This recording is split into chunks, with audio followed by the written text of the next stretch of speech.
Oke, dari Head by Black Spirit. Mantap. Bang EA untuk trade copier, master and slave, multiple account ada nggak? Capek kalau switching terus. Kalian ingin mengcopy posisinya trader profesional yang di sana. Contoh aja. Oke, dia udah profit banyak banget, saya mau copy aja. Itu bisa pakai robot namanya, atau EA, Export Advisor. Itu kalian bisa pakai robot di mana ada provider sama receivernya. Jadi di sana ditaruh robot providernya, kalian ditaruh receivernya. Nah, ketika si trader profesional tadi beli dengan satu lot, di receivernya di sini, oke, dia sedang beli nih satu lot, dia otomatis langsung mengcopy trade tersebut. Mungkin lotnya bisa diatur, bukan satu lot, mungkin 0,1 lot atau 10% dari lotnya dia juga bisa. Pokoknya bisa diatur yang receivernya. Nah, di sini otomatis dah, langsung otomatis. Nah, itu namanya trade copier. Menarik. Apakah ada? Ada, banyak. Berarti di sini harusnya ada dua akun, akun provider sama akun receiver, dan juga dua robot provider sama robot receiver, yang dimana provider ini orang yang udah pinter. Ya, kalau orang nggak pinter atau orang yang masih lost trading di copy ya sama aja, rugi nanti jadinya. Nah, sebenarnya ada beberapa, saya nemu sekilas aja berbayar auto trade copier. Ini model-model seperti ini, bisa MT4, bisa MT5, itu bisa.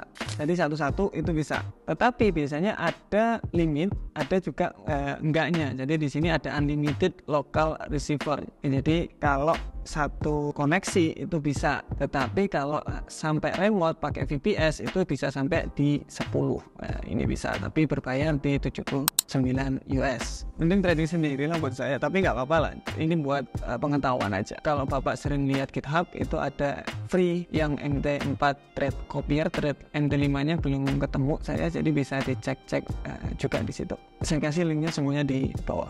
Welcome to answer your question. Jangan lupa untuk komentar di bawah untuk kita jawab di video selanjutnya. Pak Febrian Agus, Bang mau tanya, barangkali Bang Rizky tahu bahwa saya nggak bisa trading di Agnes ya, padahal saldo saya nggak cukup, padahal saya punya saldo $10 dan pakai leverage 1/2000 di akun, tapi di leverage order malah 1/200. Kok leverage akunnya dan leverage order nggak sinkron ya? Nah, ini menarik karena ada beberapa broker, nggak cuma Agnes, banyak, biasanya broker-broker yang menawarkan leverage tinggi, nggak bisa pun posisi. Kenapa? Karena ketika high margin requirement atau ketika ada news, ada berita, orderan kan banyak tuh, uang mereka nggak cukup untuk nampoli kalian, makanya leverage langsung diturunin. Kalau nggak salah bukan 1/200, 1/100 kalau nggak salah, di HFM 1/200 kalau nggak salah, bisa dicek kembali. Jadi alasannya itu kalian nggak bisa order atau pending order kalian hilang, itu bisa jadi karena leverage-nya turun, jadi modal itu kelihatan kurang. Tuh, biasanya saya bisa, yes, biasanya bisa, tetapi ketika news mau keluar, leverage turun. Dari Fli, Mas pendapat sama orang yang ikut sinyal sana sini, kadang profit kadang loss. Ini pasti ada sih Pak, kalau orang-orang kayak gini tuh pasti ada. Menurut saya itu memang proses sih. Orang kan mau ngecek-ngecek, oh sinyalnya ini bagus, oh terkena TP terus, saya mau belajar nih gimana, nah, kayak gitu. Contoh aja, kita waktu live trading Senin sampai Jumat, misalnya kan kalian bisa langsung lihat saya entry-nya di mana, saya cara tradingnya bagaimana. Kemudian kalau di Discord kalian langsung bisa tanya-tanya langsung. Ini semua ada 390 orang tanya. Ini tiap hari ada 100 orang tanya kepada saya. Kemudian ada signal-signal yang sudah kita katakan kita entry waktu live, itu kita rekap di sana. Nah, kalian juga bisa lihat entryan kita terkena SL, ini terkena TP, stop loss. Jadi stop lossnya kecil seperti ini, TP-nya besar 1/17. Kemudian terkena SL, terkena TP, terkena TP, terkena TP. Jadi semuanya kalian bisa lihat secara gamblang, transparan. Loh, ini lihatnya di mana? Kalian bisa lihat live-nya. Jadi live-nya itu nanti entry-nya, rekapannya di sini. Jadi kadang-kadang saya nggak bisa lihat live-nya nih, bisa lihat langsung di signal entry di sini juga bisa. Nanti pas ada waktu baru lihat live-nya, it's okay juga. Jadi menurut saya itu proses memang. Tapi jangan sinyal-sinyal aja, tapi sinyal di sini buat belajar, konfirmasi. Jadi ini dia buy, saya sell. Kenapa ya? Gitu. Mas Tama mohon pencerahannya. Saya awal trading pakai real akun, deposit 200, profit 1 juta. Kemudian setelah itu adiktif, akhirnya MC udah 4 kali MC, rugi hampir 2 juta. Kemudian saya deposit 400 karena ada CPI, akhirnya loss, tersisa 263. Mental saya kena. Bagaimana saya bisa recovery dari kondisi sekarang? Karena uang segitu lumayan besar untuk pelajar umur 16 tahun. Saya sebelumnya sudah mulai disiplin, sudah journal trading, sudah bisa profit trading saya, tapi waktu CPI saya mengalami panik entry karena ketinggalan momen saat naiknya. Alhasil loss. Mohon pencerahannya. Menurut saya jiwa muda di sini memang jiwa yang sangat menggebu-gebu. Jadi modal segini ingin cepet-cepet bisa dapat berapa nih disuruh 1-2% per trading, itu bakalan susah. Kalau sudah agak berumur itu lebih sensible ya, lebih hati-hati dengan uang.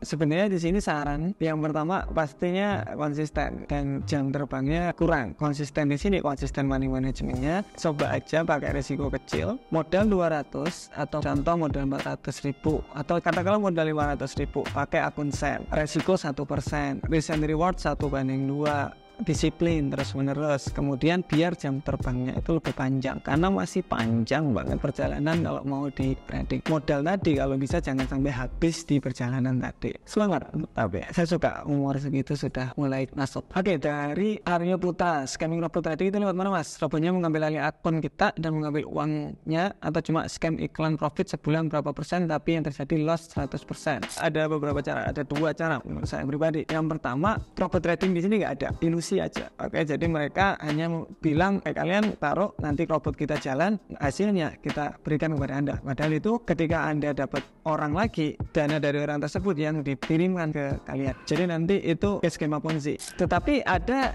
yang kedua, itu yang kayak kemarin ada robot trading. Oke, ada robotnya memang jalan, tetapi brokernya tidak terregulasi. Ini wah parah ini, karena ketika broker tidak terregulasi bisa dimacem-macemin harganya. Nah, di mana broker di sini bisa seenaknya, oh saya mau segini nih, saya harganya di sini nih, nanti taruh ke stop lossnya dan lain-lain, dan akhirnya scam pula untuk robot tradingnya. Jadi menurut saya kalau mau trading pakai robot trading, pertama itu pastikan bisa digunain di berbagai broker. Jadi kalian mau pakai broker apa aja terserah, itu bagus. Sama. Yang kedua, pastikan untuk history tradingnya itu lama, nggak cuma 1 tahun, 2 tahun atau 6 bulan, 3 bulan. Oh bagus 3 bulan, nanti kedepannya nggak tahu kita. Tapi kalau sudah katakanlah 3 tahun, 4 tahun, robot itu stabil di 2-3% atau 10% per bulan, stabil terus, itu mungkin bisa dipertimbangkan. Yang terakhir itu hati-hati dengan robot dengan return lumayan tinggi. Contoh 1 bulan bisa untung di 60%, 70%,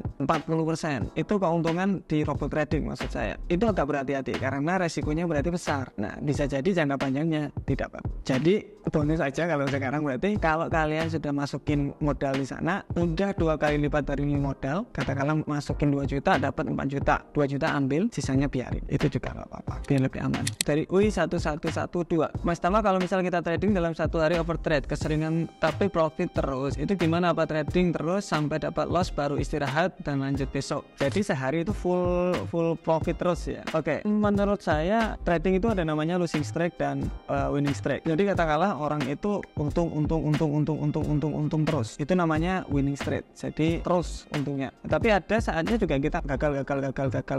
Itu juga ada kelemahannya. Orang ketika untung terus, sekali gagal, ini gagalnya gede banget. Karena dari sini saya kayak hebat banget nih, untung terus. Resikonya dinaikin sama dia. Ketika gagal, habis semua untungnya. Itu yang biasanya orang-orang lakuin. Saran dari saya, kalau memang kalian lagi winning streak, resikonya tetap saja, terus saja stabil, nggak usah dinaikin-naikin. Kemudian ketika gagal, tes berhenti. Ketika kalian terkena losing streak kayak kita kemarin, losing streak, gagal, udah berhenti dulu ya selama seminggu atau gimana. Jadi santai aja, mungkin market lagi nggak enak atau kitanya yang tidak enak. Oke, dari ML Fran 887, pagi siang Pak Tama mau tanya, saya sudah mengerti tentang risk management dan Bapak ajarkan, lalu saya memiliki pertanyaan. Jika kita sudah menentukan lot size kita untuk entry, berapa posisi layer yang bisa kita open pada satu pair yang kita ingin trade? Oke, menarik. Ada 2 cara Pak. Contoh ada tren naik. Nah, di sini kita ada buy posisi di sini, kayak buy 1 lot. Kita taruh SL di sini, TB di sini, selesai. Kemudian ketika harga itu naik, contoh aja, saya mau nambah di sini di 0,5 lot sampai ke area sini. Itu juga bisa. Di sini ini namanya layering. Layering bisa seperti ini atau layering yang katakanlah ini 1 lot berarti langsung 2 lot. Jadi entry open posisi 2 kali. Nanti ketika harga di tengah atau dihapus. Itu cara yang kedua, itu juga bisa.